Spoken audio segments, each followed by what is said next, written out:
Good morning everyone. എല്ലാ പ്രിയപ്പെട്ട കൂട്ടുകാർക്കും അക്കാഡമിക്സിൻ്റെ മറ്റൊരു എപ്പിസോഡിലേക്ക് ഹർദ്ദമായിട്ടുള്ള സ്വാഗതം. എൻ്റെ പേര് അപൂർവദാസ് എന്നാണ്. നമ്മൾ ഇന്ന് ഇവിടെ ഒരു റാങ്ക് മേക്കിംഗ് സീരീസിനെ കുറിച്ച് ചർച്ച ചെയ്യുന്നതിന് വേണ്ടിയിട്ടാണ് വന്നിട്ടുള്ളത്. എന്താണ് ഇന്നത്തെ വിഷയം? ഇന്നത്തെ വിഷയം എന്ന് പറയുന്നത് സിറ്റിസൺഷിപ്പാണ്. എന്താണ്? സിറ്റിസൺഷിപ്പാണ്. സിറ്റിസൺഷിപ്പ് എങ്ങനെയാണ് നമുക്ക് ലഭ്യമാകുന്നത്? ഏത് രീതിയിലാണ് അതിൻ്റെ അക്വിസിഷൻ? എങ്ങനെയാണ് സിറ്റിസൺഷിപ്പ് നമുക്ക് നഷ്ടമാകുന്നത്? ടെർമിനേഷൻ? ഏതെല്ലാം പ്രധാനപ്പെട്ട ആർട്ടിക്കിളുകളാണ് സിറ്റിസൺഷിപ്പുമായി ബന്ധപ്പെട്ട് നമ്മൾ ഓർക്കേണ്ടത്?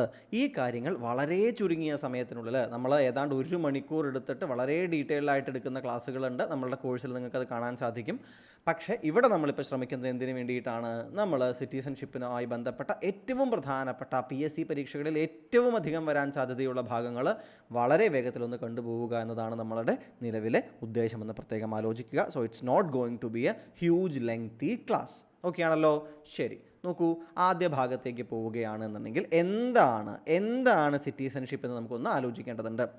അതെന്ന് പറയുന്നത് it is A status of A person who is recognized through custom or law as a legitimate member of a sovereign state or nation.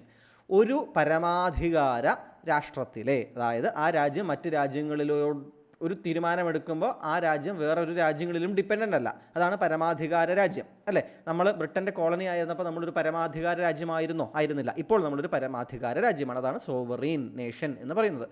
ഒരു സോവറീൻ നേഷൻ എന്തു ചെയ്യുകയാണ്? ഒരാളെ റെക്കഗ്നൈസ് ചെയ്യുകയാണ് by some laws or by some customs that particular nation has. ആ nation അല്ലെങ്കിൽ ആ സ്റ്റേറ്റിൻ്റെ നിയമപരമായിട്ട്, അതിൻ്റെ നിയമത്തിൽ അധിഷ്ഠിതമായിക്കൊണ്ട് ആ ആൾ അവിടത്തെ ലെജിറ്റിമേറ്റ് ആയിട്ടുള്ള നിയമപരമായിട്ടുള്ളൊരു മെമ്പറാണ് എന്ന സ്റ്റാറ്റസ് ആ ആൾക്ക് കൊടുക്കുന്നതിനെയാണ് ആ ആൾ അവിടുത്തെ സിറ്റിസണായി മാറുക എന്നതുകൊണ്ട് നമ്മൾ ഉദ്ദേശിക്കുന്നത്. അപ്പോൾ അർത്ഥം മനസ്സിലായല്ലോ കൃത്യമായിട്ട്. ഇനി ഇന്ത്യൻ ഭരണഘടന സ്വീകരിച്ചിരിക്കുന്നത് സിംഗിൾ സിറ്റിസൺഷിപ്പ് എന്ന് പറയുന്നൊരു രീതിയാണ്. ഏക പൗരത്വം നമ്മൾ എങ്ങനെയാണ് എടുത്തിരിക്കുന്നത്? ഏക പൗരത്വമാണ് നമുക്കുള്ളത്. അതിനർത്ഥം എന്താ? ഏതെങ്കിലും ഒരു വ്യക്തി മറ്റൊരു രാഷ്ട്രത്തിൻ്റെ പൗരനോ പൗരയോ ആയി മാറുകയാണ് എന്നുണ്ടെങ്കിൽ ആ നിമിഷം തന്നെ ആ ആൾ ഇന്ത്യയുടെ സിറ്റിസൺ അല്ലാതായി മാറുന്നു. സോ ഒരു ഇന്ത്യൻ സിറ്റിസണിന് ഒരൊറ്റ സിറ്റിസൺഷിപ്പേ, സിംഗിൾ സിറ്റിസൺഷിപ്പേ ഉണ്ടാവുകയുള്ളൂ. അത് എന്ന് പറയുന്നത് ഇന്ത്യൻ സിറ്റിസൺഷിപ്പ് ആയിരിക്കും. കൃത്യമാണല്ലോ? സംശയങ്ങളൊന്നും തന്നെ പാടില്ല. മറ്റൊരു പ്രധാനപ്പെട്ട കാര്യം നിങ്ങൾ ആലോചിക്കേണ്ട അടുത്ത point, citizenship is not defined in the constitution. കോൺസ്റ്റിറ്റ്യൂഷനിൽ, ഭരണഘടനയിൽ സിറ്റിസൺഷിപ്പ് എന്ന് പറയുന്നത് എന്ത് ചെയ്തിട്ടേയില്ല? അത് ഡിഫൈൻ ചെയ്യപ്പെട്ടിട്ടില്ല. ഇപ്പോൾ നമ്മൾ ഇന്ത്യ എന്ന് പറയുന്നത് എന്താണ്?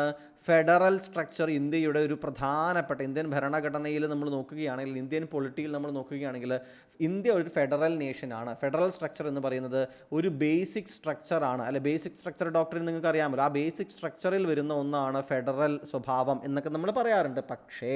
പക്ഷേ ഫെഡറൽ എന്ന് പറയുന്നൊരു വാക്കേ ഭരണഘടനയിലില്ല.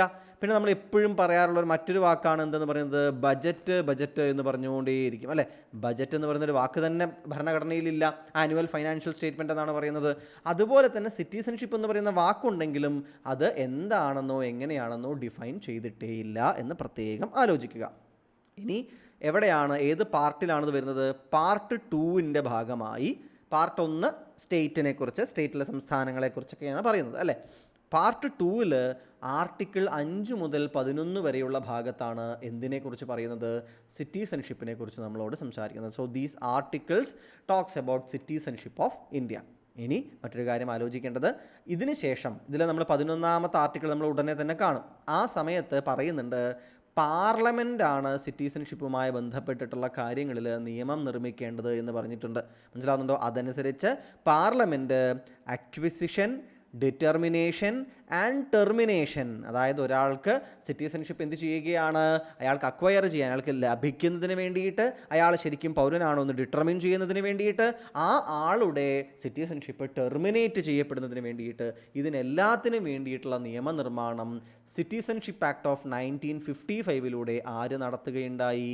പാർലമെൻറ്റ് നടത്തുകയുണ്ടായി. മനസ്സിലായോ? കൃത്യമാണല്ലോ? സംശയങ്ങളൊന്നും തന്നെ പാടില്ല. സോ ഭരണഘടനയിൽ 5 മുതൽ 11 വരെയുള്ള ആർട്ടിക്കിളുകളിലൂടെ ചില കാര്യങ്ങൾ പറഞ്ഞു. 11ാമത്തെ ആർട്ടിക്കിളിൽ എന്ത് പറഞ്ഞു? പാർലമെൻറ്റിനോട് ഒരു ആക്ട് ഉണ്ടാക്കിയിട്ട് സിറ്റിസൺഷിപ്പിൻ്റെ അക്വിസിഷൻ എങ്ങനെ, ഡിറ്റർമിനേഷൻ എങ്ങനെ, ടെർമിനേഷൻ എങ്ങനെയൊക്കെ കൃത്യമായി ലേ ഡൗൺ ചെയ്യാൻ പറഞ്ഞു. അതനുസരിച്ച് 1955 പാർലമെൻറ്റ് ഒരു നിയമം ഉണ്ടാക്കുകയാണ്. സിറ്റിസൺഷിപ്പ് ആക്ട് ഓഫ് 1955 എന്നത് അറിയപ്പെടുന്നു. ഇനി അടുത്ത ഭാഗത്തേക്ക് പോവുകയാണ് എന്നുണ്ടെങ്കിൽ ആർട്ടിക്കിൾ 5 എന്ത് ചെയ്യുന്നുണ്ട്, ഒരു കാര്യം നമ്മളോട് പറയുന്നുണ്ട്. എന്താണെന്നറിയാമോ കൂട്ടുകാർക്ക്? Every person who was domiciled in Indian territory at the time of the Constitution's commencement. January 26, 1950 constitution നിലവിൽ വരുന്ന കമൻസ്മെൻറ്റ് നടക്കുന്ന സമയത്ത് ഇന്ത്യൻ ടെറിട്ടറിയിൽ ഡൊമിസൈൽഡ് ആയിട്ടുള്ള എല്ലാ ആളുകൾക്കും and who was born in India, അദ്ദേഹം ഇന്ത്യയിൽ ജനിച്ച ആളാണെന്നുണ്ടെങ്കിൽ, or either of his or her parents was born in India, അവരുടെ പാരൻസിൻ്റെ ഏതെങ്കിലും ഒരാൾ എന്ത് ചെയ്യുകയാണ്, ഇന്ത്യയിൽ ജനിച്ചതാണെന്നുണ്ടെങ്കിൽ, or that person had been ordinarily resident in India for at least 5 years, at least 5 വർഷമായിട്ട് ആ ആൾ ഓർഡിനറിലി റെസിഡൻ്റ് ആണ് ഇന്ത്യയിൽ എന്നുണ്ടെങ്കിൽ, മനസ്സിലാവുന്നുണ്ടോ? ഇവയിൽ ഏതെങ്കിലും ഒരു കാര്യം എന്താണ് ചേരുന്നുണ്ട്. ഇതെന്ത് ചെയ്യുകയാണ്, ഈ കാര്യങ്ങളെല്ലാം കൂടി നോക്കുന്ന സമയത്ത് ഇതെല്ലാം കൃത്യമാണ് എന്ന് തോന്നുകയാണ് എന്നുണ്ടെങ്കിൽ ആ ആളെ എന്തായിട്ട് കണക്കാക്കും, ഇന്ത്യയുടെ പൗരനായിട്ട് കണക്കാക്കുമെന്നാണ് ആർട്ടിക്കിൾ 5 എന്ത് ചെയ്യുന്നത്, വിഭാവനം ചെയ്യുന്നത്. മനസ്സിലാവുന്നുണ്ടോ? സോ ആദ്യ സ്റ്റെപ്പായിട്ട് എന്ത് ചെയ്യുന്നു, ആർട്ടിക്കിൾ 5 ആരാണ്, അതായത് ഇന്ത്യൻ കോൺസ്റ്റിറ്റ്യൂഷൻ കമൻസ് ചെയ്യപ്പെടുന്ന ഈ സമയത്ത് ഇന്ത്യയിൽ ഡൊമിസൈൽഡ് ആയിട്ടുള്ള, ഇന്ത്യൻ ടെറിട്ടറിയിൽ ഡൊമിസൈൽഡ് ആയിട്ടുള്ള ആളുകൾ ഏത് രീതിയിലാണ്, ഇവിടെ ഓൾറെഡി ഉള്ള ആളുകൾ ഏത് രീതിയിലാണ് പൗരനായി മാറുന്നത് എന്ന കാര്യം എന്ത് ചെയ്യുന്നു, നമ്മളോട് പറയുകയാണ്. കൃത്യമാണല്ലോ? ആ ഭാഗം മനസ്സിലായിട്ടുണ്ടാകുമെന്ന് വിശ്വസിക്കുകയാണ്. അപ്പോൾ ഈ സിറ്റിസൺഷിപ്പ് എന്ന് പറയുന്നതിന് പല പല തലങ്ങളുണ്ട്. അതായത് ജസ്റ്റ് എന്താ പറയുക, ഞാൻ ജനറലി ഒന്ന് പറയാം. ജസ് സോളി എന്ന് പറയുന്നൊരു കൺസെപ്റ്റ് ഉണ്ട്. അതുപോലെ തന്നെ ജസ് സാങ്ക്വിൻസ്, ജസ്റ്റ് സാങ്ക്വിൻസ് എന്നും ഇത് ഒരുമിച്ചാണ്, ഞാൻ എഴുതിയപ്പോൾ അകന്നു പോയതാണ്. Just sanguinis, just soli. Just soli എന്ന് പറഞ്ഞാൽ എന്താ അർത്ഥം അറിയോ കൂട്ടുകാർക്ക്? ഇത് ബേസിസ് ഓഫ് ബർത്തിലാണ്. ബേസിസ് ഓഫ് ബർത്ത്, ഒരാൾ അവിടെ ആ നാട്ടിൽ ജനിക്കുമ്പോൾ അയാൾക്ക് എന്ത് ചെയ്യണം, സിറ്റിസൺഷിപ്പ് കിട്ടുന്നതാണ് ജസ്റ്റ് സോളി എന്ന് പറയുന്നത്. ജസ്റ്റ് സാങ്ക്വിൻസ് എന്ന് പറയുന്നത് ബ്ലഡ് റിലേഷൻ്റെ റിലേറ്റഡ് ആയിട്ടാണ്. എന്താണ്? Blood relation. മനസ്സിലാവുന്നുണ്ടോ? ഈ 2 വാക്കുകൾ ഇതുമായി ബന്ധപ്പെട്ട് എന്ത് ചെയ്യുക, ഒന്നോർത്ത് വെക്കുന്നതിന് വേണ്ടിയിട്ട് കൂട്ടുകാർ ശ്രദ്ധിക്കുക. ഓക്കെ ആണല്ലോ? ഈ 2 വാക്കുകൾ ജസ്റ്റ് സോളി, ജസ്റ്റ് സാങ്ക്വിൻ, എങ്ങാനും ഇംഗ്ലീഷിൽ വന്നാലും ഇത് രണ്ടും എന്താണ് എന്നൊരു ഐഡിയ നിങ്ങൾക്ക് ഉണ്ടാകേണ്ടതുണ്ട്. അപ്പോൾ 5ാമത്തെ ആർട്ടിക്കിൾ എന്ത് പറയുന്നുണ്ട്, ഇവിടെ ഡൊമിസൈൽഡ് ആയിട്ടുള്ള ആളുകൾ, അല്ലെ, ഓൾറെഡി കമൻസ്മെൻറ്റിൻ്റെ സമയത്ത് ഇവിടെ താമസിക്കുന്ന ടെറിട്ടറിയുടെ ഉള്ളിൽ ഓൾറെഡി ഉള്ള ആളുകൾ ഏതെല്ലാം കാര്യങ്ങൾ നോക്കിയിട്ട് ഇവിടെ എന്ത് കൊടുക്കും, സിറ്റിസൺഷിപ്പ് ലഭിക്കുമെന്ന് പറയുന്നു. ഇനി മറ്റൊരു കാര്യം കൂട്ടുകാർ ആലോചിക്കേണ്ടത്, ആർട്ടിക്കിൾ 15, 16, 19, 29, 30 ഈ 5 ആർട്ടിക്കിളുകൾ നിങ്ങൾ കൃത്യമായി ഓർത്തിരിക്കണം. എന്താണ് ഈ ആർട്ടിക്കിളുകൾ? They are only available for citizens of India. They are only available for citizens of India, not for aliens. ഇവിടെ ഏലിയൻസ് എന്ന് വെച്ച് കഴിഞ്ഞാൽ അന്യഗ്രഹ ജീവി എന്നല്ല അർത്ഥം. എന്താണ്? സിറ്റിസൺ അല്ലാത്ത ആളാരാണോ ആ ആളാണ് ഏലിയൻ. സിറ്റിസൺ അല്ലാത്ത ആളാരാണോ ആ ആളാണ് ഏലിയൻ എന്ന് എന്ത് ചെയ്യുക, പ്രത്യേകം ആലോചിക്കുക. മറ്റൊരു കാര്യം കൂടി ആലോചിക്കേണ്ടതുണ്ട്. നിങ്ങൾ ഈ സിറ്റിസൺഷിപ്പ് എന്ന് പറയുന്നത് യൂണിയൻ ലിസ്റ്റിൻ്റെ ഉള്ളിൽ വരുന്ന കാര്യമാണ്. എവിടെയാണ് വരുന്നത്? യൂണിയൻ ലിസ്റ്റിൻ്റെ ഉള്ളിലാണ് എന്ത് വരുന്നത്, സിറ്റിസൺഷിപ്പ് വരുന്നത് എന്ന കാര്യം കൂടി നിങ്ങൾ ആലോചിക്കുക. സോ യൂണിയന് മാത്രമേ, പാർലമെൻറ്റിന് മാത്രമേ എന്ത് ചെയ്യാൻ പറ്റുള്ളൂ, സിറ്റിസൺഷിപ്പിൻ്റെ മുകളിൽ ഒരു നിയമം ഉണ്ടാക്കാൻ പറ്റുള്ളൂ. സ്റ്റേറ്റ് ലെജിസ്ലേച്ചറുകൾക്ക് പറ്റില്ല എന്നും ആലോചിക്കാൻ ശ്രദ്ധിക്കുക. അപ്പോൾ ഏലിയൻസ് ആയിട്ടുള്ള ആളുകൾക്ക്, വിദേശികളായിട്ടുള്ള സിറ്റിസൺസ് അല്ലാത്ത ആളുകൾക്ക്, ഫോറിനേഴ്സിന് ആർട്ടിക്കിൾ 15, 16, 19, 29, 30 ഈ 5 ഫണ്ടമെൻ്റൽ റൈറ്റുകൾ, ഈ ഫണ്ടമെൻ്റൽ റൈറ്റുകൾ അതുകൊണ്ടാണ് ഇങ്ങനെ ആർട്ടിക്കിളുകൾ പ്രത്യേകം എടുത്ത് പറയുന്നത്. ഈ ആർട്ടിക്കിളുകൾ എടുത്ത് പ്രത്യേകം പറയുന്നത് അപ്പോൾ ഫണ്ടമെൻ്റൽ റൈറ്റ്സ് ആണ്. ഈ ഫണ്ടമെൻ്റൽ റൈറ്റ്സ് ഏലിയൻസിന് അവൈലബിൾ ആയിരിക്കില്ല, സിറ്റിസൺസിന് മാത്രമേ അവൈലബിൾ ആയിരിക്കുകയുള്ളൂ. ഞാൻ ആ ഓരോരോ ഫണ്ടമെൻ്റൽ റൈറ്റ്സിനെ കുറിച്ച് ഇനി പ്രത്യേകം പറയാൻ പോകുന്നില്ല. ഇത് ഓരോന്നും എന്താണ് എന്ന് കൂട്ടുകാർക്ക് അറിയാമെന്ന് ഞാൻ വിശ്വസിക്കുന്നു. അത് നമുക്കറിയാമല്ലോ, നമ്മൾ ഫണ്ടമെൻ്റൽ റൈറ്റ്സ് ഒക്കെ ഒരുപാട് ചർച്ച ചെയ്തിട്ടുള്ളതാണ് അല്ലേ. റൈറ്റ് ടു ഈക്വാലിറ്റിയുടെ ഭാഗത്ത് വരുന്നവയാണ് ഈ 2 കാര്യങ്ങളും. അതുപോലെ തന്നെ റൈറ്റ് ടു ഫ്രീഡം ഇവിടെ വരുന്നുണ്ട്.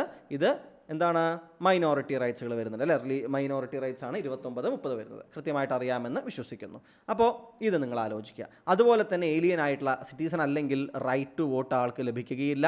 അതുപോലെ തന്നെ ഭരണഘടനാപരമായിട്ടുള്ളതോ അതുപോലെ തന്നെ എന്താ പറയുക, പൊളിറ്റിപരമായിട്ടുള്ള പോസ്റ്റുകളുണ്ട് അല്ലെ, പബ്ലിക് പോസ്റ്റുകൾ, പ്രസിഡൻറ്റ്, വൈസ് പ്രസിഡൻറ്റ്, ജഡ്ജിമാർ, മിനിസ്റ്റർമാർ, ഇത്തരം പോസ്റ്റുകളൊന്നും ഏലിയൻസിന് എന്ത് ചെയ്യാൻ പറ്റില്ല, പങ്കെടുക്കാനായിട്ട് സാധിക്കുക ഇല്ല. മനസ്സിലായോ? അപ്പോൾ ഈ കാര്യങ്ങൾ ഓർക്കാനായിട്ട് ശ്രദ്ധിക്കുക. ഇനി അടുത്ത ഭാഗത്ത് നമ്മൾ 5-ന് ശേഷമുള്ള മറ്റ് ആർട്ടിക്കിളുകൾ നോക്കാനായിട്ട് പോവുകയാണ്. അപ്പോൾ citizenship at commencement of the constitution നമ്മൾ കണ്ടു അല്ലേ. ആർട്ടിക്കിൾ 5 നമ്മൾ എന്ത് കണ്ടു? ഭരണഘടന നിലവിൽ വരുന്ന ജനുവരി 26, 1950 സമയത്ത് എങ്ങനെയൊക്കെയാണ് സിറ്റിസൺഷിപ്പ് ലഭിക്കുന്നത് അല്ലേ, ആരൊക്കെയാണോ അല്ലേ, all those people who were domiciled and born in India അല്ലേ, ഇന്ത്യയിൽ ജനിച്ച് ഇന്ത്യയിൽ ജീവിക്കുന്ന ആളുകൾക്ക് സിറ്റിസൺഷിപ്പ് കിട്ടും അല്ലേ. അതുപോലെ തന്നെ എന്താണ്, ഇവിടെ താമസിക്കുന്ന എന്നാൽ ഇന്ത്യയിൽ എന്താണ് നോട്ട് ബോൺ ഇൻ ഇന്ത്യ ആണെങ്കിലും എങ്ങനെയാണ്, അവരുടെ പാരൻസിൽ ആരെങ്കിലും ഒരാൾ ഇന്ത്യയിൽ ജനിച്ചതാണെങ്കിൽ അവർക്കും കിട്ടുമെന്ന് ആർട്ടിക്കിൾ 5 നമ്മളോട് പറഞ്ഞു അല്ലേ. അതുപോലെ തന്നെ എങ്ങനെയാണ്, ഏതെങ്കിലും ഒരാൾ ഓർഡിനറിലി റെസിഡൻ്റ് ആണ് അല്ലേ, മോർ ദാൻ 5 years 5 വർഷത്തിൽ കൂടുതൽ ഒരാൾ ഓർഡിനറിലി ഇവിടെ റെസിഡൻ്റ് ആയിട്ടുള്ള ഒരാളാണെന്നുണ്ടെങ്കിൽ ആ ആൾക്കും എന്ത് കിട്ടും, സിറ്റിസൺഷിപ്പ് കിട്ടും എന്ന കാര്യം എന്ത് ചെയ്തു, അപ്ലൈ ചെയ്യണം. അപ്ലൈ ചെയ്യുമ്പോൾ കിട്ടുമെന്ന് എന്ത് ചെയ്തു, ആർട്ടിക്കിൾ 5 പറഞ്ഞു. ഇനി നമുക്ക് ആർട്ടിക്കിൾ 6 മുതൽ അങ്ങോട്ടുള്ള കാര്യങ്ങളൊന്നും നമുക്ക് വേഗത്തിൽ നോക്കാനായിട്ട് ശ്രദ്ധിക്കാം. എന്താണ് ആർട്ടിക്കിൾ 6 പറയുന്നത് എന്ന് നോക്കൂ. It talks about certain persons who migrated from Pakistan to India, those people who is having citizenship rights. പാകിസ്ഥാനിൽ നിന്ന് നമുക്കറിയാം 1947 ഇന്ത്യ സ്വതന്ത്രമായി എന്നുണ്ടെങ്കിലും പിന്നീട് അതിനുശേഷം പാർട്ടീഷന് ശേഷം നടക്കുന്ന വലിയ മൈഗ്രൻ്റ് ക്രൈസിസ് ഇവിടെ നടക്കുന്നുണ്ട് അല്ലേ. അപ്പോൾ അതുകൊണ്ട് തന്നെ ഒരുപാട് ആളുകൾ ഇങ്ങോട്ട് വരുന്നുണ്ട്, അങ്ങോട്ട് പോകുന്നുണ്ട് അല്ലേ. അതുകൊണ്ട് തന്നെ ജൂലൈ 19, 1949 ഈ ഡേറ്റ് ഒന്ന് ഓർത്ത് വെച്ചോളൂ, ഇനിയും ഒരിക്കൽ കൂടി ആവശ്യം വരും. ജൂലൈ 19, 1949 മനസ്സിലാവുന്നുണ്ടോ? ഈ തീയതി വരെ സമയം കൊടുക്കുകയാണ്. ഈ തീയതിക്ക് മുൻപ് പാകിസ്ഥാനിൽ നിന്ന് ഇന്ത്യയിലേക്ക് വന്ന ആളുകൾക്ക് മനസ്സിലാവുന്നുണ്ടോ, അവരെങ്ങനെ എന്ത് ചെയ്യുകയാണ്, would automatically become an Indian citizen if either of their parents or grandparents was born in India. അതായത് ഇന്ത്യയിൽ അൺഡിവൈഡഡ് ആയിട്ടുള്ള ഇന്ത്യ ഉണ്ടല്ലോ, ആ ഇന്ത്യയിൽ ജനിച്ച ആളുകളാണ് അവരുടെ പാരൻസോ അല്ലെങ്കിൽ ഗ്രാൻഡ് പാരൻസോ എന്നുണ്ടെങ്കിൽ ഈ ഡേറ്റിന് മുമ്പ് പാകിസ്ഥാനിൽ നിന്ന് ഇന്ത്യയിലേക്ക് വന്ന ആളുകൾക്ക് എന്ത് ലഭ്യമാകും, സിറ്റിസൺഷിപ്പ് ലഭ്യമാകുമെന്ന കാര്യം മനസ്സിലാക്കുക. ഓക്കെ അല്ലേ. ഇനി ഇതിന് അവർക്ക് നാച്ചുറലി ലഭിക്കും, മനസ്സിലാണ്. They are naturally what, they will automatically become Indian citizens. ഈ ഡേറ്റിന് മുമ്പ് വന്ന ആളുകളാണെങ്കിൽ അവരെങ്ങനെയാണ്, അവർ ഓട്ടോമാറ്റിക്കലി എന്ത് ചെയ്യും, സിറ്റിസൺസ് ആകും. ഇതിന് ശേഷം വന്നവർ എന്ത് ചെയ്യേണ്ടതായിട്ട് വരും, അവർക്കും വരാം, പക്ഷെ അവർ രജിസ്റ്റർ ചെയ്ത് എന്ത് ചെയ്യേണ്ടതുണ്ട്, കാത്തിരിക്കേണ്ടതുണ്ട് സിറ്റിസൺസ് ആകാൻ വേണ്ടിയിട്ട്. മനസ്സിലായോ? അപ്പോൾ നമ്മുടെ സ്വാതന്ത്ര്യത്തിന് ശേഷം ഒരു 2 വർഷത്തോളം സമയം കൊടുക്കുകയാണ്. മനസ്സിലാവുണ്ടോ? അപ്പോൾ ആർട്ടിക്കിൾ 6 ഇതിനെക്കുറിച്ച് നമ്മളോട് പറയുന്നു, പാകിസ്ഥാനിൽ നിന്ന് ഇന്ത്യയിലേക്ക് വന്നവരെക്കുറിച്ച് പറയുന്നു. 7 നോക്കൂ, citizenship rights of certain migrants to Pakistan. അപ്പോൾ പാകിസ്ഥാനിലേക്ക് പോയവർക്ക് എന്തിനാണ് റൈറ്റ്സ് ചോദിച്ചാൽ അതെന്താ വെച്ചാൽ, ചില ആളുകൾ എന്ത് ചെയ്തു, പാകിസ്ഥാനിലേക്ക് പോയി, മൈഗ്രേറ്റ് ചെയ്ത് പാകിസ്ഥാനിലേക്ക് പോയി. മനസ്സിലാവുന്നുണ്ടോ? എന്നിട്ട് അതായത് 1947 എന്താണ്, ആ സമയത്തിന് ശേഷം എന്താണ്, കുറേ പേര് അങ്ങോട്ട് മൈഗ്രേറ്റ് ചെയ്ത് പോവുകയാണ്. മനസ്സിലാവുന്നുണ്ടോ? അതിനുശേഷം അവരെന്ത് ചെയ്തു, അവരിൽ കുറേ ആളുകൾ റിട്ടേൺ ചെയ്തു ഇന്ത്യയിലേക്ക് എന്ത് ചെയ്തു, തിരിച്ചു വരികയാണ്. മനസ്സിലാവുന്നുണ്ടോ? ഇവർ സിറ്റിസൺഷിപ്പിൻ്റെ ഉള്ളിലേക്ക് എന്താണ്, ഇവരെ എന്ത് ചെയ്യുകയാണ്, ഉൾപ്പെടുത്താനായിട്ടാണ്. മനസ്സിലാവുന്നുണ്ടോ കൂട്ടുകാർക്ക്? സോ ദേ വർ മൈഗ്രേറ്റഡ്, എന്താ പറയുക, ഇവരെ ഒരു തരത്തിൽ എന്താ പറയുന്നത്, അവർ അങ്ങോട്ട് പോയി തിരിച്ചു വന്ന ആളുകളാണല്ലോ. അപ്പോൾ ഒരു കൺഫ്യൂഷൻ സ്റ്റേറ്റിൽ അവർ അങ്ങോട്ട് പോയി തിരിച്ചു വന്നതാണ്. അപ്പോൾ അതുകൊണ്ട് എന്ത് ചെയ്യുകയാണ്, ഇവരെ തിരിച്ചു വന്ന ആളുകൾ എന്ത് ചെയ്യുകയാണ്, സിറ്റിസൺഷിപ്പ് കൊടുക്കാനുള്ള നടപടികൾ എടുക്കുന്നതിനെക്കുറിച്ച് ആർട്ടിക്കിൾ 7 എന്ത് ചെയ്യുന്നു, നമ്മളോട് പറയുന്നു. ഇനി ആർട്ടിക്കിൾ 8 പോവുകയാണ് എന്നുണ്ടെങ്കിൽ, certain people living outside India have citizenship rights. അതായത് ഇപ്പോൾ ഒരാളുകൾ എന്തായിരിക്കും, ഇന്ത്യൻ ഒറിജിൻ ആയിട്ടുള്ള ഒരാളായിരിക്കും, പക്ഷെ അദ്ദേഹം ജീവിക്കുന്നത് ഇന്ത്യയുടെ പുറത്തായിരിക്കും അല്ലേ. So A person with Indian origin who is residing outside India, മനസ്സിലാവുന്നുണ്ടോ? ആ ആളുടെ എന്തായിരിക്കുക, അദ്ദേഹത്തിൻ്റെ എയ്തർ ഓഫ് എന്താ പറയുക, പാരൻസ് അല്ലെങ്കിൽ ഗ്രാൻഡ് പാരൻസ് ഇവരെന്തായിരിക്കണം, ഇന്ത്യയിൽ ജനിച്ച ആളുകളാണ്, പക്ഷേ അവർക്ക് എന്ത് ചെയ്യാൻ പറ്റിയില്ല, ആ ആളുകൾക്ക് എന്ത് ചെയ്യാൻ പറ്റിയില്ല, മര്യാദയ്ക്ക് ഇവിടെ ഇരിക്കാൻ പറ്റിയില്ല, അവർ പുറത്താണ്. മനസ്സിലാവുന്നുണ്ടോ കൂട്ടുകാർക്ക്? സോ ആ ആൾക്ക് എന്ത് ചെയ്യാൻ പറ്റും, രജിസ്റ്റർ ചെയ്യാൻ പറ്റും. ആൻഡ് ആ ആൾക്ക് എന്ത് ചെയ്യാൻ പറ്റും, ഇന്ത്യയുടെ സിറ്റിസൺഷിപ്പ് കിട്ടാൻ വേണ്ടിയിട്ട് എന്ത് ചെയ്യാം, അദ്ദേഹത്തിന് രജിസ്റ്റർ ചെയ്യാനായിട്ട് സാധിക്കും. മനസ്സിലാവുന്നുണ്ടോ കൂട്ടുകാർക്ക്? അത് അദ്ദേഹം എവിടെയാണോ ഉള്ളത് അവിടുത്തെ എംബസിയിലോ ഡിപ്ലോമാറ്റിക് മിഷനിലോ പോയിട്ട് എന്ത് ചെയ്യുക, രജിസ്റ്റർ ചെയ്യുകയാണ് അതിന് വേണ്ടിയിട്ട് ഇവർ ചെയ്യേണ്ടതായിട്ടുള്ളത്. ഇനി ആർട്ടിക്കിൾ 9 നോക്കുകയാണെങ്കിൽ, പേഴ്സൺസ്, ഇത് വളരെ ഇമ്പോർട്ടൻ്റ് ആണ്, ധാരാളം തവണ ചോദ്യം വന്നിട്ടുള്ളൊരു ഭാഗമാണ് article 9. persons voluntarily acquiring citizenship of a foreign state. ഒരു പുറമേയുള്ള രാജ്യത്തിൻ്റെ സിറ്റിസൺഷിപ്പ് വോളണ്ടറിലി സ്വമേധയാ ഒരാൾ സ്വീകരിക്കുകയാണ് എന്നുണ്ടെങ്കിൽ that person is not to be a citizen anymore.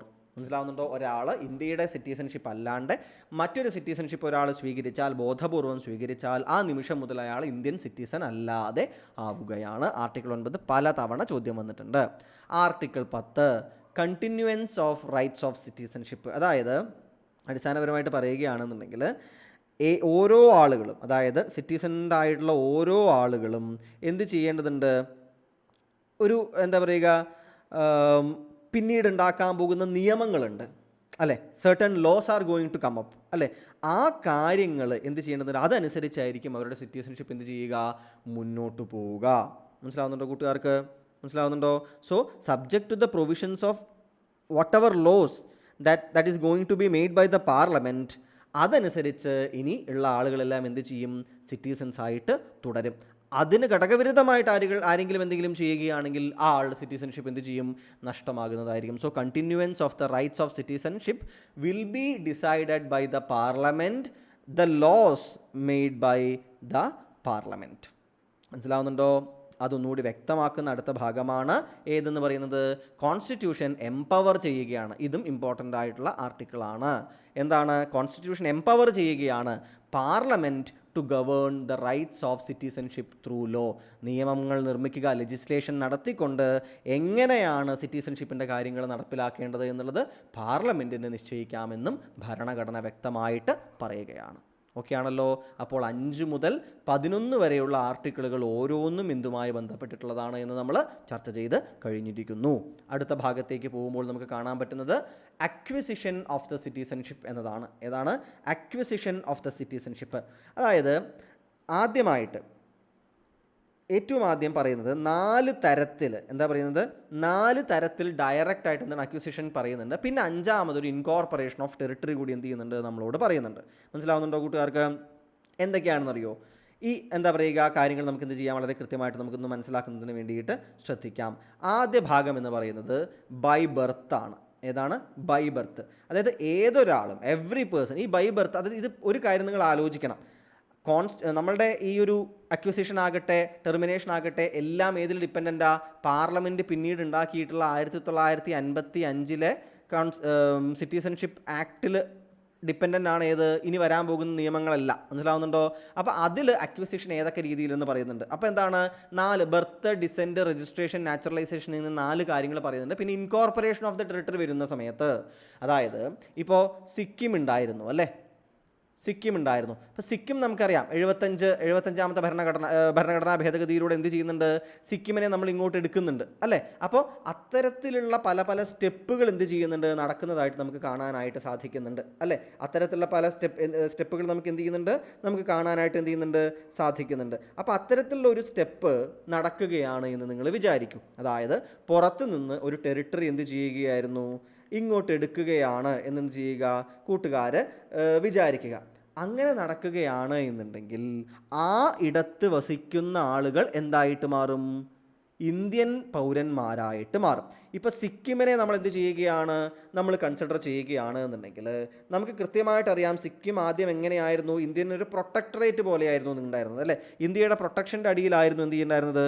ഇരിക്കുന്നുണ്ടായിരുന്നത്. പിന്നീട് എന്താവുകയാണ്? പിന്നീട് നമ്മളുടെ ഒരു ഭാഗമായി എന്ത് മാറുന്നു? സിക്കിം മാറുകയാണ്. 1975 ഇത് സംഭവിക്കുന്നത്. ഞാൻ 75ാമത്തെ കോൺസ്റ്റിറ്റ്യൂഷണൽ അമെൻമെൻറ്റ് എന്നാണ് പറഞ്ഞത് എന്നുണ്ടെങ്കിൽ അത് പെട്ടെന്ന് മാറിപ്പോയതാണ്. വർഷവും ഇതും തമ്മിൽ എൻ്റെ തലയിൽ പെട്ടെന്ന് മാറിപ്പോയതാണ്. നമ്മളുടെ ഭാഗമായിട്ട് മാറി സിക്കിം ഇന്ത്യയുടെ 22ാമത്തെ സ്റ്റേറ്റ് ആയിട്ട് മാറുന്നത് 1975 ഇത് ഏത് ഭരണഘടനാ ഭേദഗതിയിലൂടെ ആയിരുന്നു ഇതായി മാറിയത് എന്ന് കൂട്ടുകാർക്ക് അറിയാമോ? അറിയുന്നവരെന്ത് ചെയ്യുക? താഴെ പറയുക. അതും ഒരു 5 തന്നെയാണ്. അത് ഏതിലാണ്? ഏത് ഭരണഘടനാ ഭേദഗതിയിലൂടെയാണ് സിക്കിം ഇന്ത്യയുടെ ഭാഗമായി മാറിയത് എന്ന് എന്ത് ചെയ്യുക, നിങ്ങൾ താഴെ കമൻറ്റ് ചെയ്യണം. ഒരൊറ്റ കമൻറ്റിൻ്റെ ആവശ്യമേ ഉള്ളൂ. അതെന്ത് ചെയ്യാം, നമുക്ക് ആ കമൻറ്റിലൂടെ പുതിയ പുതിയ കാര്യങ്ങൾ എന്ത് ചെയ്യാം, അറിയാത്ത ആളുകൾക്കും പറഞ്ഞു കൊടുക്കാം. അപ്പോൾ 1975 സിക്കിം 22ാമത് സംസ്ഥാനമായി മാറുന്നു. അപ്പോൾ സിക്കിമിലുള്ള എല്ലാവരും by incorporation of that territory സിക്കിമിലുള്ള ആളുകളെല്ലാം എന്തായിട്ട് മാറി, ഇന്ത്യൻ സിറ്റിസൺസ് ആയിട്ട് മാറുകയാണ്. അതാണ് by incorporation of the territory എന്നതുകൊണ്ട് നമ്മൾ ഉദ്ദേശിക്കുന്നത്. മനസ്സിലായോ? കൃത്യമാണ് എന്ന് വിശ്വസിക്കുകയാണ്. ഇനി അടുത്ത ഭാഗം നോക്കൂ നിങ്ങൾ, എന്താണ് നടക്കുന്നത് എന്നുള്ളത്. അതായത് സിറ്റിസൺഷിപ്പിൽ ആദ്യത്തെ എന്താണ്, ബൈ ബർത്ത് എങ്ങനെയാവുന്നു എന്ന് നോക്കുക. ബൈ ബർത്ത്, അതായത് പല തവണ അമെൻമെൻറ്റ് നമ്മുടെ ഭരണഘടന എന്ത് ചെയ്തിട്ടുണ്ട്, ഭരണഘടന അമെൻഡ് ചെയ്തിട്ടുണ്ട്. അതുപോലെ തന്നെ സിറ്റിസൺഷിപ്പ് അമെൻമെൻറ്റ് ആക്ട് പലതവണ അമെൻഡ് ചെയ്തിട്ടുണ്ട്. 1986 അമെൻഡ് ചെയ്യപ്പെട്ടിട്ടുണ്ട്, 2003 അമെൻഡ് ചെയ്യപ്പെട്ടിട്ടുണ്ട്, 2005 അമെൻഡ് ചെയ്യപ്പെട്ടിട്ടുണ്ട്, 2015 അമെൻഡ് ചെയ്യപ്പെട്ടിട്ടുണ്ട്, 2019 അമെൻഡ് ചെയ്യപ്പെട്ടിട്ടുണ്ട്. അപ്പോൾ സിറ്റിസൺഷിപ്പ് ആക്ട് എന്ത് ചെയ്യുന്നു, ഈ രീതിയിൽ അമെൻഡ് ചെയ്യപ്പെട്ടിട്ടുണ്ടെന്ന് ആലോചിക്കുക. അതുകൊണ്ട് തന്നെ ഈ കാണുന്ന കാര്യങ്ങളിലെല്ലാം വ്യത്യാസങ്ങൾ വന്നിട്ടുണ്ട് പലതവണയായിട്ട്. ഇപ്പോൾ ഉദാഹരണത്തിന് ബൈ ബർത്ത് എടുക്കുകയാണ് എന്നുണ്ടെങ്കിൽ ആദ്യം എങ്ങനെയാണ് പറഞ്ഞിട്ടുണ്ടായിരുന്നത്, every person bone in India എന്ന് പറഞ്ഞ എന്താണ്, നമ്മളുടെ കോൺസ്റ്റിറ്റ്യൂഷൻ നിലവിൽ വന്ന റിപ്പബ്ലിക് ഡേ ദിവസം അല്ലേ, 1950. ഈ ദിവസം മുതൽ എന്താണ്, ജനിച്ച എല്ലാവരും ഇന്ത്യൻ സിറ്റിസൺസ് എന്നായിരുന്നു. ഇതിലൊരു മാറ്റം വന്നു. എപ്പോഴാണ്, 1/7/1987, ജൂലൈ 1, 1987 ഇവിടം വരെ ഇവിടെ ജനിച്ചാൽ എന്ത് ചെയ്യുള്ളൂ, ഇറസ്പെക്റ്റീവ് ഓഫ് ഏതാൾക്ക് ജനിച്ചാലും, അതായത് ഇന്ത്യക്കാരനല്ലാത്ത ഒരു പാരൻസിന് ജനിച്ചാലും ആ കുട്ടി എന്താണ്, ബൈ ബർത്ത് ഇന്ത്യൻ സിറ്റിസൺ ആവുന്നത് ഇവിടം വരെ 87 ജൂലൈ 1 വരെ നടക്കുള്ളൂ. അതിനുശേഷം അതെന്ത് ചെയ്തു, മാറ്റം വരുത്തി. മനസ്സിലാവുന്നുണ്ടോ? അതിനുശേഷം ഈ ഡേറ്റ് മുതൽ 2/12/2004 വരെയുള്ള കാലഘട്ടം വരികയാണ്. ഇതാണ് അടുത്ത ഫേസ്. ഈ ഫേസിൽ എന്താ വരുന്ന ഒരു കൂട്ടുകാർക്ക്, ഏതെങ്കിലും ഒരു പാരൻറ്റ് എന്ത് ചെയ്യണം, ഇന്ത്യക്കാരനായിരിക്കണം. മനസ്സിലാവുന്നുണ്ടോ? His or her either of his parents or her parent എന്തായിരിക്കണം, ആ കുട്ടി ജനിക്കുന്ന സമയത്ത് ആരായിരിക്കണം, ഇന്ത്യൻ സിറ്റിസൺ ആയിരിക്കണം. Either of his or her parents should be N Indian citizen. ഏതെങ്കിലും ഒരാളായാൽ മതി. അതിൽ പിന്നെ അടുത്ത മാറ്റം വന്നു. അടുത്ത ഫേസ് ചെയ്തവരെയാണ് ഈ ഡേറ്റിന് ശേഷം ഇങ്ങോട്ട് എന്താണെന്നറിയോ, ബോത്ത് ഹെർ പാരൻസ്. ഇവിടം വരെ എയ്തർ ആയിരുന്നു. Both her parents should be Indian citizen. അല്ലെങ്കിൽ ഒരാൾ സിറ്റിസൺ ആയിരിക്കണം, രണ്ടാമത്തെ ആൾ എന്താവരുത്, ഒരു ഇല്ലീഗൽ എമിഗ്രൻ്റ് ആവരുത്. മനസ്സിലാവുന്നുണ്ടോ? ഒരു ഇല്ലീഗൽ എമിഗ്രൻ്റ് ആവരുത്. He should not be an illegal emigrant. മനസ്സിലാവുന്നുണ്ടോ? He should not be an illegal migrant. അദ്ദേഹം എന്തായിരിക്കണം, ലീഗലായിട്ട് ഇവിടെ വന്ന ആളായിരിക്കണം രണ്ടാമത്തെ പാരൻറ്റ്. ഒരാൾ സിറ്റിസണും മറ്റേ ആൾ ലീഗലായിട്ട് ഇവിടെ വന്നിട്ടുള്ള ഒരാളായിരിക്കണം. മനസ്സിലാവുന്നുണ്ട്? അതായത് ഇല്ലീഗലായിട്ട് ഇവിടെ വന്ന് കയറിയിട്ട് ഏതെങ്കിലും ഒരാളെ കല്യാണം കഴിച്ച് ആ ആൾ എന്ത് ചെയ്യരുത്, അവർക്കുണ്ടാവുന്ന മകൾ ലീഗലായിട്ടുള്ള സിറ്റിസൺ ആവില്ല. അത്തരമൊക്കെ, അതായത് ഈസ്റ്റ് ബംഗ്ലാദേശിൻ്റെ അവിടെ നിന്നും മറ്റുമൊക്കെ എന്തായിരുന്നു, ധാരാളം മൈഗ്രേഷൻ ആസാമിൻ്റെ ഭാഗത്തേക്കും നോർത്ത് ഈസ്റ്റിലേക്കും ഒറീസയിലേക്കും വെസ്റ്റ് ബംഗാളിലേക്കും നടക്കുന്നുണ്ടായിരുന്നു. മനസ്സിലാവുന്നുണ്ട്? അപ്പോൾ അതുകൊണ്ടാണ് ഇത്തരത്തിൽ എന്താണ് ചേഞ്ചുകൾ ഓരോ കാലഘട്ടങ്ങളിലായിട്ട് വരുത്തിക്കൊണ്ടേ ഇരുന്നിരുന്നത് എന്ന് മനസ്സിലാക്കാൻ ശ്രദ്ധിക്കുക. ഓക്കെ അല്ലേ? അപ്പോൾ ബൈ ബർത്ത് നമ്മൾ എന്ത് ചെയ്തു, ഈ രീതിയിൽ പല പല മാറ്റങ്ങൾ, ഈ ഫേസുകൾ കൃത്യമായിട്ടൊക്കെ 50, 87, 2004 ഇങ്ങനെ പല പല മാറ്റങ്ങളായിട്ട് സ്ട്രിക്റ്റർ ആക്കി കൊണ്ടുവന്നു. ഇനി ബൈ ഡിസെൻറ്റ് നോക്കുകയാണെങ്കിൽ ബേസിക്കലി എന്താണെന്ന് വെച്ച് കഴിഞ്ഞാൽ, ഇന്ത്യയുടെ പുറത്ത്, അതായത് person who is born outside India, മനസ്സിലാവുന്നുണ്ടോ, നമ്മളുടെ എന്താ പറയുക, ജനുവരി 26, 1950 ശേഷം is a citizen of India by descent. അതായത് ആളുടെ അച്ഛൻ എന്താണ്, citizen of India by birth ആണ്, അദ്ദേഹത്തിൻ്റെ അച്ഛൻ ഇന്ത്യയിൽ ജനിച്ച ഒരാളാണെന്നുണ്ടെങ്കിൽ എന്ത് ചെയ്യാൻ പറ്റും, ആ ആൾക്ക് എന്ത് ചെയ്യാൻ പറ്റും, ബൈ ഡിസെൻറ്റ് ആ വ്യക്തിക്ക് എന്തായി മാറാൻ സാധിക്കുമായിരുന്നു, ആ ആൾക്ക് സിറ്റിസൺ ആകാനായിട്ട് സാധിക്കുമായിരുന്നു. മനസ്സിലാവുന്നുണ്ടോ? പിന്തുടർച്ചാവകാശം എന്ന രീതിയിൽ ആവാനായിട്ട് സാധിക്കുമായിരുന്നു. മനസ്സിലാവുന്നുണ്ടോ കൂട്ടുകാർക്ക്? പിന്നെ അതിനുശേഷം ഇതെന്ത് ചെയ്തു, മാറ്റം വരുത്തി. അതായത് 1992, എനിക്ക് ആ വർഷം പെട്ടെന്ന് ഓർമ്മ വന്നില്ല, 1992 ഡിസംബർ 10 ശേഷം ജനിച്ച, എന്നാൽ ഡിസംബർ 3, 2004 മുൻപ് ജനിച്ച ഒരാളാണെന്ന് വിചാരിക്കൂ. ഇങ്ങനെയുള്ള ഒരാളാണെന്നുണ്ടെങ്കിൽ എന്ത് ചെയ്യേണ്ടതുണ്ട്, either of his or her parent should be എന്താണ്, was a citizen of India by birth. മനസ്സിലാവുന്നുണ്ടോ? ആ ഒരു വ്യക്തി എന്തായിരിക്കണം, ആ ആൾ ഇന്ത്യയിൽ എന്താ പറയുക, by citizen of India by birth ആയിട്ടുള്ള ഒരാളാണെങ്കിൽ എന്ത് ചെയ്യും, മറ്റേ ആൾക്ക് കിട്ടും. മനസ്സിലാവുന്നുണ്ടോ കൂട്ടുകാർക്ക്?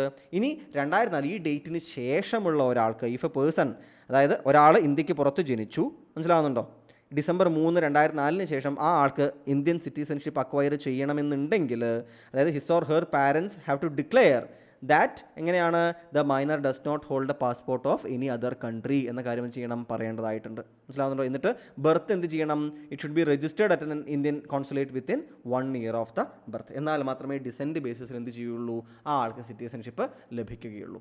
പിന്നെ ഉള്ളത് ഏതൊക്കെയാണ്? By registration. ഒരാൾക്ക് എന്ത് ചെയ്യാം, രജിസ്റ്റർ ചെയ്യാം. ആ ആൾക്ക് വന്നിട്ട് എന്ത് ചെയ്യാൻ പറ്റും, രജിസ്റ്റർ ചെയ്യാം. അത് ഇന്ത്യൻ ഒറിജിൻ ആയിട്ടുള്ള ഒരാളാണെന്ന് വിചാരിക്കൂ. ആൾ എന്ത് ചെയ്യുകയാണ്, അദ്ദേഹം ഇന്ത്യയിൽ എന്ത് ചെയ്യുകയാണ്, ആൾ 7 വർഷം എന്ത് ചെയ്യണം, ഇവിടെ താമസം ഉണ്ടായിരിക്കണം. മനസ്സിലാവുന്നത്? Person of Indian origin who has been resident of India for 7 years. Registration apply ചെയ്യുന്നതിന് മുൻപ് അദ്ദേഹം എന്ത് ചെയ്യണം, 7 years ഇവിടെ എന്ത് ചെയ്യണം, ഇവിടെ താമസം ഉണ്ടായിരിക്കണം. മനസ്സിലാവുന്നുണ്ടോ കൂട്ടുകാർക്ക്? അങ്ങനെയുള്ള ഒരാൾക്ക് എന്ത് ചെയ്യും, ലഭ്യമാകും. അതുപോലെ ചില എന്താണ് ടേമുകളുണ്ട്, അത്രയും ഡീറ്റെയിൽ ആയിട്ട് നമുക്ക് പോകേണ്ട ആവശ്യമില്ല. ഇനി ബൈ നാച്ചുറലൈസേഷൻ ആണെന്നുണ്ടെങ്കിലോ, ബൈ നാച്ചുറലൈസേഷൻ ആണെന്നുണ്ടെങ്കിൽ ദാറ്റ് പേഴ്സൺ ഷുഡ് ബി എങ്ങനെയാണ്, he or she is ordinarily resident of India for 12 years. 12 വർഷമായിട്ട് എന്തായിരിക്കണം, ആ വ്യക്തി ഓർഡിനറിലി റെസിഡൻ്റ് ആയിരിക്കണം.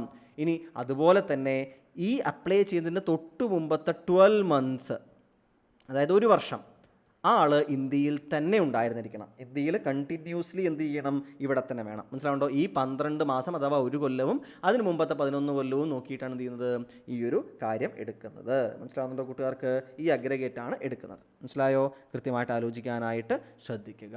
അതിനുശേഷം ഇൻകോർപ്പറേഷൻ ഓഫ് ദ ടെറിട്ടറി ആയിരുന്നു. ആ ഭാഗവും നമ്മൾ എന്ത് ചെയ്തിട്ടുണ്ട്, വ്യക്തമായിട്ട് പറഞ്ഞിട്ടുണ്ട്. ഇനി ലോസ് ഓഫ് സിറ്റിസൺഷിപ്പ് ആണ്. എന്താണ് ലോസ് ഓഫ് സിറ്റിസൺഷിപ്പ്? 3 രീതിയിലാണ്. ഒന്ന് റിനൻസിയേഷൻ, അതായത് എന്ത് ചെയ്യുകയാണ്, ഒരാൾ സ്വമേധയാ ഉപേക്ഷിക്കുകയാണ്. എന്ത് ചെയ്യുകയാണ്, ഒരാൾ സ്വമേധയാ ഉപേക്ഷിക്കുന്നു. മറ്റൊന്ന് ടെർമിനേഷൻ ആണ്. എന്താ ടെർമിനേഷൻ? അത് നിർത്തലാക്കുകയാണ്. അതെന്ത് ചെയ്യുകയാണ്, അത് നിർത്തലാക്കലാണ്. മൂന്നാമത്തെ ഏതാണ്? ഡിപ്രൈവേഷൻ. പൗരത്വം എന്ത് ചെയ്യുകയാണ്, പൗരത്വം എടുത്തു കളയുകയാണ്. നമ്മൾ എന്ത് ചെയ്യുന്നു, ഒരാളുടെ പൗരത്വം എടുത്ത് കളയുകയാണ്. ഇത് ഓരോന്നും എപ്പോഴാണ് സംഭവിക്കുന്നത് എന്നെന്ത് ചെയ്യേണ്ടതുണ്ട്, നിങ്ങൾ മനസ്സിലാക്കേണ്ടതുണ്ട്. എങ്ങനെയാണ്, എപ്പോഴാണ് എന്ത് ചെയ്യുന്നത്, ഒരാളുടെ പൗരത്വം ഈ രീതിയിൽ എടുത്ത് മാറ്റുന്നത്, അല്ലെങ്കിൽ നമ്മൾ ഒരാളുടെ പൗരത്വത്തിൽ നിന്ന് ആ ആളെ വിടുതൽ ചെയ്യുന്നത് എന്തിന് എന്ന കാര്യം കൂടി എന്ത് ചെയ്യുക, ഒന്ന് ആലോചിക്കുന്നതിന് വേണ്ടിയിട്ട് കൂട്ടുകാരെ ശ്രദ്ധിക്കുക. എപ്പോഴൊക്കെയാണ് ഒരാളുടെ പൗരത്വം എടുത്ത് കളയുക, അക്വിസിഷൻ, അല്ലെങ്കിൽ അതിനുശേഷം ഒരാളെ എന്തിനാണ് അദ്ദേഹത്തിൻ്റെ സിറ്റിസൺഷിപ്പിൽ നിന്ന് എടുത്ത് മാറ്റുന്നത്? ഇത് പല രീതിയിലുണ്ട്. റിനൻസിയേഷൻ എന്ന് വെച്ചാൽ എന്താണ്, ഒരാൾ അയാൾ തന്നെ എന്ത് ചെയ്യുന്നു, എഴുതുകയാണ്, ഞാൻ എന്ത് ചെയ്യുന്നു, ഞാനിതാ ഇത് വേണ്ടെന്ന് വെക്കുകയാണ് എന്ന്. മനസ്സിലാവുന്നുണ്ടോ? ഒരാൾ എന്ത് ചെയ്യുകയാണ്, ആ ആൾ സ്വയം എന്ത് ചെയ്യുകയാണ്, വേണ്ട എന്ന് വെക്കുമ്പോഴാണ് ഒന്നാമത്തെ കാര്യം എന്ത് ചെയ്യുന്നത്, സംഭവിക്കുന്നത്. കൃത്യമാണല്ലോ? അതിൽ സംശയങ്ങളൊന്നും തന്നെ ഉണ്ടാവില്ല എന്ന് വിശ്വസിക്കുകയാണ്. അതെങ്ങനെയാണ്, ടെർമിനേഷൻ എങ്ങനെയാണ് വരുന്നത്, നിർത്തലാക്കൽ. ഒരാൾ എന്ത് ചെയ്യുകയാണ്, നേരത്തെ പറഞ്ഞ പോലെ വില്ലിംഗ്ലി മറ്റൊരു രാജ്യത്തിൻ്റെ സിറ്റിസൺഷിപ്പ് എന്ത് ചെയ്യുകയാണ്, അക്വയർ ചെയ്യുകയാണ് എന്നുണ്ടെങ്കിൽ അത് തനിയെ ടെർമിനേറ്റ് ആയി പോവുകയാണ്, നിർത്തലാക്കപ്പെടുകയാണ്. തനിയെ അത് എന്ത് ചെയ്യും, അത് ഓട്ടോമാറ്റിക്കലി എന്ത് ചെയ്യും, അത് ടെർമിനേറ്റ് ചെയ്യപ്പെടുകയാണ്. മനസ്സിലാവുന്നുണ്ടോ? മൂന്നാമത്തേതാണ് ഡിപ്രൈവേഷൻ. ഏതാണ് ഡിപ്രൈവേഷൻ? ഈ ഡിപ്രൈവേഷൻ പല രീതിയിലുണ്ട്. ഡിപ്രൈവേഷൻ എന്ന് വെച്ച് കഴിഞ്ഞാൽ ഒരാൾ ഏതെങ്കിലും ഒരു തരത്തിൽ ഫ്രോഡ് കാണിച്ചിട്ടാണ് സിറ്റിസൺഷിപ്പ് നേടിയതെന്ന് വിചാരിക്കൂ. അല്ലാന്നുണ്ടെങ്കിൽ അദ്ദേഹം എന്ത് ചെയ്യുകയാണ്, he shows disloyalty to the constitution. ഭരണഘടനയോട് നീതി പുലർത്തുന്നില്ല എന്ന് വിചാരിക്കൂ. ഇനി അതുമല്ല, ഇനി എന്താ പറയുക, അതുമല്ല, ആ വ്യക്തി എന്തു ചെയ്യുകയാണ്, അദ്ദേഹം ഒരു മറ്റ് രാജ്യവുമായിട്ട് ഒരു പ്രശ്നമുണ്ടായിരുന്ന ഒരു സമയത്ത് ആ വ്യക്തി എന്തു ചെയ്യുന്നു, കമ്മ്യൂണിക്കേഷൻ വിത്ത് ദാറ്റ് എനിമി. ആ ഒരു രാജ്യവുമായിട്ട് നമ്മൾ യുദ്ധത്തിൽ ഏർപ്പെടുകയോ മറ്റോ ചെയ്യുന്നൊരു സമയത്ത് ആ ആൾ എന്ത് ചെയ്യുന്നു, മറ്റൊരു എനിമി രാജ്യവുമായിട്ട് കമ്മ്യൂണിക്കേഷനിൽ എന്ത് ചെയ്യുകയാണ്, ഏർപ്പെടുകയാണ്. ഇനി ഈ വ്യക്തിക്ക് സിറ്റിസൺഷിപ്പ് കിട്ടിയിട്ട് ആ വ്യക്തി വിത്തിൻ 5 years 5 വർഷത്തിൻ്റെ ഉള്ളിൽ 2 വർഷമോ അതിൽ കൂടുതലോ പുറത്ത് ഏതെങ്കിലും ഒരു രാജ്യത്ത് തടവ് ശിക്ഷയ്ക്ക് വിധിക്കപ്പെട്ടാൽ ആ ആളുടെ സിറ്റിസൺഷിപ്പ് എന്ത് ചെയ്യുന്നു, നമ്മൾ കൊടുത്ത സിറ്റിസൺഷിപ്പ് ക്യാൻസൽ ചെയ്യപ്പെടുന്നു. ഇനി അതുപോലെ സിറ്റിസൺഷിപ്പ് കിട്ടിയിട്ട് 7 വർഷത്തിൽ കൂടുതൽ അദ്ദേഹം എന്ത് ചെയ്യുകയാണ്, പുറത്തൊരു സ്ഥലത്ത് ഓർഡിനറിലി എന്ത് ചെയ്യുകയാണ്, അദ്ദേഹം ഔട്ട്സൈഡ് ഇന്ത്യ എന്ത് ചെയ്യുകയാണ്, ഓർഡിനറിലി റെസിഡൻ്റ് ആയിട്ട് താമസിക്കുകയാണ് എന്നുണ്ടെങ്കിൽ അപ്പോഴും അദ്ദേഹത്തിൻ്റെ സിറ്റിസൺഷിപ്പ് നമ്മൾ റിവോക്ക് ചെയ്യും അഥവാ ഡിപ്രൈവ് ചെയ്യും. സോ ഏതെങ്കിലും ഒരു വ്യക്തി എന്ത് ചെയ്യുകയാണ്, സിറ്റിസൺ ഓഫ് ഇന്ത്യ നാച്ചുറലൈസേഷനിലൂടെ, രജിസ്ട്രേഷനിലൂടെ, അല്ലെങ്കിൽ ഡൊമിസൈലിലൂടെ, അല്ലെങ്കിൽ എന്താണ് പറയുക റെസിഡൻസിലൂടെ എങ്ങനെയാണോ ആ വ്യക്തി എന്ത് ചെയ്യുകയാണ് ഇന്ത്യൻ സിറ്റിസണായി മാറിയതിന് ശേഷം ഈ 5 രീതിയിലുള്ള കാര്യങ്ങൾ ചെയ്യുകയാണ് എന്നുണ്ടെങ്കിൽ ആ ആളുടെ സിറ്റിസൺഷിപ്പിൽ നിന്ന് അദ്ദേഹത്തിന് ഡിപ്രൈവ് ചെയ്യപ്പെടും എന്ന കാര്യം ആലോചിക്കാൻ വേണ്ടിയിട്ട് കൂട്ടുകാർ ശ്രദ്ധിക്കുക. കൃത്യമാണല്ലോ, ഭാഗങ്ങളിൽ സംശയമില്ല എന്ന് വിശ്വസിക്കുകയാണ്.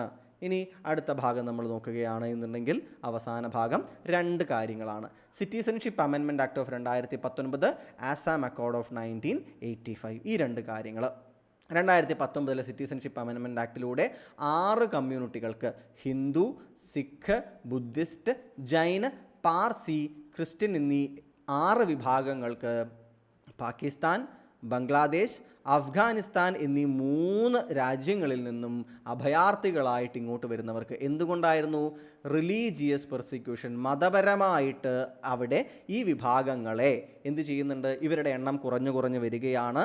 അതുകൊണ്ട് തന്നെ റിലീജിയസ് പെർസിക്യൂഷൻ ഇവർ നേരിട്ടുകൊണ്ടിരിക്കുന്നുണ്ട്. ഈ കാരണവശാൽ തന്നെ ഇവർക്ക് ഇന്ത്യയിലേക്ക് വരാൻ വേണ്ടിയിട്ട് അവരുടെ ഇങ്ങോട്ടുള്ള വരവും ഇവിടെയുള്ള നാച്ചുറലൈസേഷനും എളുപ്പമാക്കി കൊടുക്കാൻ. സാധാരണ നാച്ചുറലൈസേഷൻ എത്ര കൊല്ലം നമ്മൾ പറഞ്ഞത് ഓർമ്മയില്ലേ? 12 കൊല്ലം വേണം അല്ലേ? 12 മാസം തൊട്ട് മുമ്പ് ഇവിടെ തന്നെ താമസിക്കണം, പിന്നെ 11 വർഷവും. ഇത് കുറച്ചിട്ട് 6 വർഷമാക്കി കൊടുക്കുകയാണ്. ഡിസംബർ 31, 2014 എന്ന് പറഞ്ഞ ഡേറ്റിന് മുൻപ് വന്ന ആളുകൾക്ക് എന്ത് ചെയ്യും? അവർ റിലീജിയസ് പെർസിക്യൂഷനിലൂടെ ആണ് അവർ വന്നത് എന്നുണ്ടെങ്കിൽ അവർക്ക് എന്ത് ചെയ്യുകയാണ്, ഈ സിറ്റിസൺഷിപ്പ് എളുപ്പത്തിൽ കിട്ടുന്ന രീതിയിലേക്ക് ആക്കി കൊടുക്കുന്ന മാറ്റമായിരുന്നു സിറ്റിസൺഷിപ്പ് അമെൻമെൻറ്റ് ആക്ട് ഓഫ് 2019. ഇനി ആസാം അക്കോർഡ്, ഇതും ഇടയ്ക്കിടയ്ക്ക് എന്ത് ചെയ്യാറുണ്ട്, സിറ്റിസൺഷിപ്പുമായി ബന്ധപ്പെട്ട രീതിയിൽ ചോദ്യം വരാറുണ്ട്. ആസാം അക്കോർഡ് 1985 എന്ത് ചെയ്യുന്നത്, ഒപ്പിടപ്പെടുന്നത് എന്ന കാര്യം ആദ്യമായിട്ട് എന്ത് ചെയ്യുക, കൂട്ടുകാർ മനസ്സിലാക്കാനായിട്ട് ശ്രദ്ധിക്കുക. അപ്പോൾ ഞാൻ ഇതിനെക്കുറിച്ച് എന്ത് ചെയ്യുന്നില്ല, ഇനി അഗെയിൻ പറയാം. അതായത് ഇത് ഒന്ന് 12 വർഷം ടോട്ടലാണ്, 6 വർഷം ടോട്ടലാണ്, അല്ലെങ്കിൽ എന്താണ് 11 വർഷം ആണ് അല്ലേ? തൊട്ട് മുമ്പ് 1 വർഷം ഇവിടെ ഉണ്ടായിരിക്കണം, അല്ലെങ്കിൽ എന്താണ് 11-5 എന്ന് ഇതിനെ എന്ത് ചെയ്യാം, ഒന്ന് കുറയ്ക്കുകയും ചെയ്യാം. മനസ്സിലാവുന്നുണ്ടോ? ചില സ്ഥലത്ത് 11 ഇയറിന് പകരം 5 വർഷമാക്കി എന്ന് കാണും. അത് ഞാൻ നേരത്തെ പറഞ്ഞ കാര്യവുമായി ചേർത്ത് വെച്ച് എന്ത് ചെയ്യുക, കൂട്ടുകാർ മനസ്സിലാക്കാനായിട്ട് ശ്രദ്ധിക്കുക. ഇനി എന്താണ് ആസാമിൽ ഇത്ര വലിയ പ്രത്യേകത? അതായത് ആസാമിൽ നമുക്കറിയാം അല്ലേ, ഈസ്റ്റ് പാകിസ്ഥാൻ്റെ എന്താ പറയുക യുദ്ധമുണ്ടായി, ബംഗ്ലാദേശൊക്കെ ഉണ്ടായിട്ടുണ്ടായിരുന്നു. അപ്പോൾ ആ ഒരു കാലഘട്ടം എന്ന് പറയുന്നത് തുടർച്ചയായിട്ട് എന്ത് ചെയ്യുകയായിരുന്നു, ആസാമിലേക്ക് ധാരാളം ബംഗ്ലാദേശിൽ നിന്നുള്ള ആളുകളുടെ വലിയ എന്താ പറയുക കടന്നുകയറ്റമായിരുന്നു ആ കാലഘട്ടങ്ങളിൽ സംഭവിച്ചു കൊണ്ടിരിക്കുന്നുണ്ടായിരുന്നത്. അതുകൊണ്ട് തന്നെ ആസാം സ്റ്റുഡൻസ് യൂണിയൻ, ഏതാണ് ഓൾ ആസാം സ്റ്റുഡൻറ്റ് യൂണിയൻ എന്ന് പറയുന്ന ഒരു കൂട്ടരുണ്ടായിരുന്നു.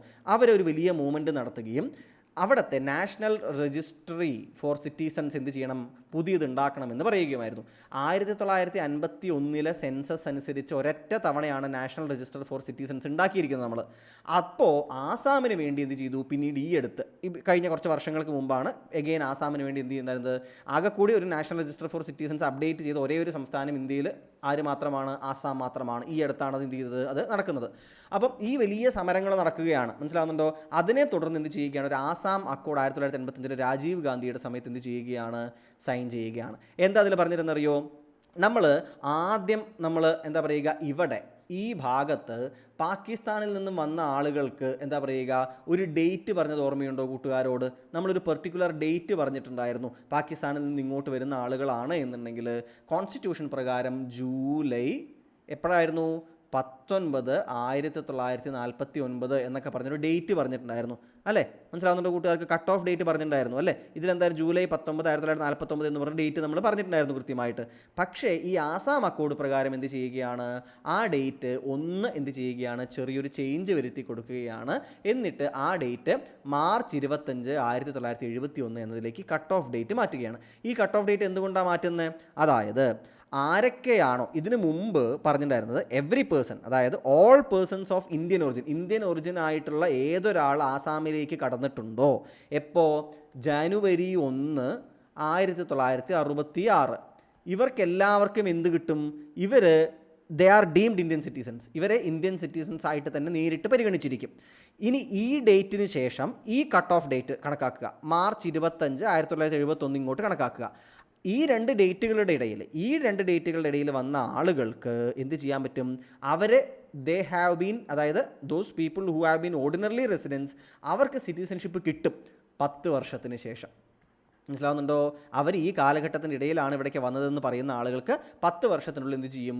സിറ്റിസൺഷിപ്പ് കിട്ടും. ഇതിൻ്റെ ഇടയിൽ അവർക്ക് എന്ത് ചെയ്യാൻ പറ്റില്ല? ഇവിടെ വോട്ട് ചെയ്യാനോ എന്താ പറയുക ഇന്ത്യൻ പാസ്പോർട്ടൊന്നും കിട്ടില്ല 10 വർഷത്തേക്ക്. ഈ എന്താ പറയുക 1971-നും 1966-നും 71-നും ഇടയിൽ വന്ന ഇവർക്ക് എന്ത് ചെയ്യും? 10 വർഷം കൊണ്ട് എന്ത് ചെയ്യും? അവർക്ക് കിട്ടും.